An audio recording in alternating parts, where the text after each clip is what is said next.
गलती करने के बाद आप उस गलती से सबक नहीं लेते और फिर से वही गलती दोहराते हैं तो आप दुनिया के सबसे बड़े मूर्ख इंसान हैं। नमस्कार दोस्तों, मैं हूं अभिषेक विश्वकर्मा और एक बार फिर से आपका स्वागत है एक नई वीडियो में। आज इस वीडियो में हम बात करेंगे कि मेडिकल स्टोर जब आप खोलते हैं या आप क्लिनिक खोलते हैं, दवाखाना खोलते हैं, तो कुछ समय तो वो सही चलता है, लेकिन कुछ समय के बाद अधिकतर हमने देखा है कि कुछ मेडिकल स्टोर या ये नर्सिंग होम या दवाखाना वो फ्लॉप हो जाते हैं। तो उसके पीछे क्या कारण होता है? तो दोस्तों, अगर आपने अभी तक हमारे इस चैनल को सब्सक्राइब नहीं किया है तो प्लीज़ सब्सक्राइब कर लीजिए, क्योंकि यहाँ पर प्रेरक और व्यापारिक वीडियो आपको समय समय पर मिलती रहती है। तो चलिए स्टार्ट करते हैं आज का ये टॉपिक। तो दोस्तों, होता क्या है कि हमने कई बार देखा है कि लोग बहुत ऊर्जा के साथ अपना मेडिकल स्टोर खोलते हैं या क्लिनिक खोलते हैं या फिर दवाखाना खोलते हैं और शुरू शुरू में वो बहुत तेजी से प्रचार भी कराते हैं। आसपास के क्षेत्रों में, निकट जो भी आपके कस्बा शहर गांव होते हैं, वहां पे सभी जगह प्रचार भी करा देते हैं और बहुत सारी भीड़ भी वहां पर आनी शुरू हो जाती है। धीरे धीरे व्यापार ग्रोथ करने लगता है। लेकिन होता क्या, अचानक से 5 या 6 महीने के बाद या ज्यादा से ज्यादा 1 साल के बाद अचानक से जो वो बिजनेस है डाउन होने लगता है। मतलब कि कस्टमर की जो क्वांटिटी पहले ज्यादा थी वो धीरे धीरे डाउन होने लगती है और देखते ही देखते एक दिन ऐसा आता है कि ये सब काम 1 साल के भीतर ही भीतर हो जाता है कि वहां पर जो भीड़ थी वो बहुत कम हो जाती है और जो भी शॉप मेकर है, जो भी दुकान पे बैठने वाला व्यक्ति है, वो सिर्फ कस्टमर को देखने लगता है कि कभी एक कस्टमर आ जाए। ऐसे ही डॉक्टर हकीमों के साथ हो जाता है। तो इसके पीछे क्या कारण होता है? तो आपने एक बड़े बुजुर्गों की कहावत सुनी होगी कि लालच बुरी बला है। जी हाँ दोस्तों, इसके पीछे बस एक ही कारण होता है, लालच। अक्सर होता क्या है कि जो फार्मा का बिजनेस है, मेडिसिन हो या मतलब जो भी फार्मा से रिलेटेड जितने बिजनेस होते हैं, तो जितने भी दुनिया में लोग हैं सबको ऐसा लगता है कि ये लोग सबसे ज्यादा आंधी काट रहे हैं, इससे बढ़िया बिजनेस कोई है नहीं। इसमें मतलब 4 गुना 10 गुना ज्यादा मार्जिन होता है। तो अधिकतर जो मेडिकल स्टोर तो इसी लालच में खुल जाते हैं। अब उनके साथ प्रॉब्लम क्या होती है कि जब वो मेडिकल स्टोर खोलते हैं तो उनको ज़्यादा डीपली नॉलेज नहीं होती है। तो धीरे धीरे जैसे ही वर्क चलता रहता है, अलग अलग कंपनी के सेल्समैन आते हैं, एमआर आते हैं, तो उन्हें धीरे धीरे थोड़ी थोड़ी वो जानकारियां जुटाने लगते हैं।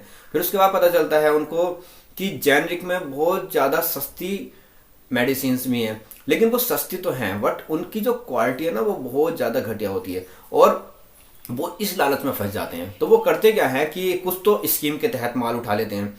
अब आप खुद सोच लीजिए कि जो कंपनी आपको 1 लाख रुपए का माल आप 1 साल में खरीदने पे और आपको 25,000 रुपए की एलईडी दे रही हो या 25,000 रुपए का रेफ्रिजरेटर गिफ्ट कर रही हो, तो आप खुद लगा सकते हैं आइडिया कि वो उसमें आपको 25,000 रुपए का उसने एक गिफ्ट भी दे दिया। अगर मतलब 1 लाख रुपए की दवाई आपने खरीदी तो आपको 25,000 रुपये गिफ्ट भी दे दिया। उसके बाद में उसमें से उसको सेल्समैन की भी सैलरी निकालनी है, उसके बाद में एमआर की सैलरी भी निकालनी है, उसके बाद में जो स्टॉकिस्ट बना रखा है कंपनी ने उसका भी मार्जिन देना है। तो इतना सारा जो मतलब चक्कर होता है वो उस समय निकालना होता है। तो आप खुद आइडिया लगा लीजिए कि फिर वो प्रोडक्ट में कितना दम होगा, कितना पावरफुल होगा। उसी के कारण ही बिजनेस फेल होता है। आप उस लालच में फंस जाते हैं। अब उसमें क्या होता है कि कई बार तो ऐसा मैंने देखा है कि हमारे सामने भी प्रॉब्लम आई कि हमने कई बार मार्केट में अपना प्रोडक्ट जब किसी को दिखाया तो वो कहते हैं कि भाई हम ये आपसे 50% पे भी नहीं ले सकते, क्योंकि हमको तो 70% पे 80% पे मिल रहा है ये दूसरी कंपनी का। वो दिखाते थे तो वो बिल्कुल घटिया क्वालिटी का, तो उनका बाहर का जो रैपर होता है वो। अब उसके बाद हम हिला के देखते थे उस सिरप को, तो उसमें ऐसा लगता था जैसे मतलब पानी भरा हुआ है, कोई कलर वगैरह मिला के। अब आप लगा लीजिए कि इस तरीके का प्रोडक्ट अगर आप मार्केट में जाके सेल कर रहे हैं अपनी शॉप पे रख के, तो उसके बाद क्या होगा? जब कस्टमर आपके पास खुशी खुशी से आएगा, आपने प्रचार कराया या आपके रिलेटिव है कोई, तो वो सोचेंगे कि चलो अपने भाई ने एक दुकान खोल ली है, यहीं से आप दवाई खरीदेंगे। लेकिन अगर आप उनके स्वास्थ्य के साथ खिलवाड़ करेंगे, उनको घटिया क्वालिटी की दवाई अपने फायदे के लिए, क्योंकि होता क्या है कि वो 30 रुपए का सिरप है यार, एमआरपी पड़ी है उसको 150 रुपए, तो आप सोचेंगे यार एक पीस पे 120 रुपए बच रहे हैं। बस इस लालच में आप मारे जाते हैं। तो शुरू शुरू में तो आपके पास भीड़ आएगी, लेकिन उसके बाद में जो आपके मित्र है ना, आपके सगे संबंधी, वो भी आपकी दुकान से प्रोडक्ट खरीदना बंद कर देंगे। वो भी दूसरी जगह ही टटोलेंगे कि कहीं यार दूसरे मेडिकल से ही खरीद लो, क्योंकि ये तो यार घटिया क्वालिटी की दवाई रखता है, असर होता नहीं है, पैसे तो पूरे ले रहा है 150 रुपए। तो ये थोड़ी सी चीज आती है। और कई बार ऐसा भी होता है कि अगर आप मतलब जो 30 रुपए का आपने खरीदा, अगर आप MRP 150 रुपए है, वो आप किसी को 100 रुपए में भी दे देंगे ना, सोचेंगे कि चलो भाई 50 रुपए में आपको छोड़ देता हूँ, तो फिर जो लेने वाला वो ले तो जाएगा एक बार, लेकिन दोबारा नहीं आएगा, उसको भी एक थोड़ा संदेह हो जाएगा। बोले यार 150 रुपए MRP पड़ी हुई है इस पे और ये मुझे 100 रुपए में दे रहा है, कुछ तो लोचा है इसके पीछे। तो इस तरीके से होता है। कप सिरप तो बहुत सारे होते हैं ऐसे कि जो मतलब 15-15 रुपए के होते हैं और MRP उन पे 110, 120, 130 ऐसे होती है। तो वो एल्कोहलिक होते हैं सब, जो मतलब खांसी तो आपकी ठीक कर देंगे लेकिन आपके स्वास्थ्य के साथ वो खिलवाड़ हो रहा है। तो मैं इतना ही कहूंगा कि अगर आप लंबी रेस का घोड़ा फार्मा के बिजनेस में बनना चाहते हैं ना, तो बस इस लालच को मन से निकाल देना। चाहे आप डॉक्टर है, चाहे हकीम है, चाहे आप केमिस्ट्री क्यों ना हो, घटिया क्वालिटी की लालच में कभी भी अपने काउंटर से दवाई सेल मत करना।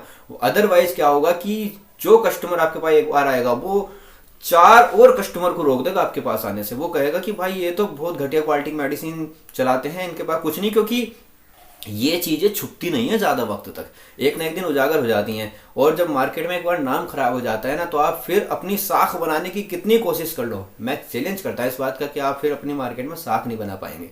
और इसी वजह से ना बहुत सारे मेडिकल स्टोर फ्लॉप हो जाते हैं। आपने देखा होगा कि एक मेडिकल स्टोर पर भीड़ लगी रहती है और उसके बिल्कुल जस्ट बराबर वाला खाली बैठा रहता है कि बस एक कस्टमर आ जाए मेरे पास, और वो आता ही नहीं है कस्टमर भी। कोई भूला बिसरा जिसने, जो उस व्यक्ति के बारे में ना जानता हो, वो भले से उसके पास से कोई चीज खरीद ले, अदरवाइज कोई जान पहचान का या जो पहले से वहां पे परिचित है वो तो कभी भी वहां से नहीं खरीदेगा। ठीक है, तो दोस्तों अगर ये वीडियो आपको पसंद आती है, आपको सजेशन देना चाहते हैं, तो प्लीज कमेंट करके जरूर बताएं।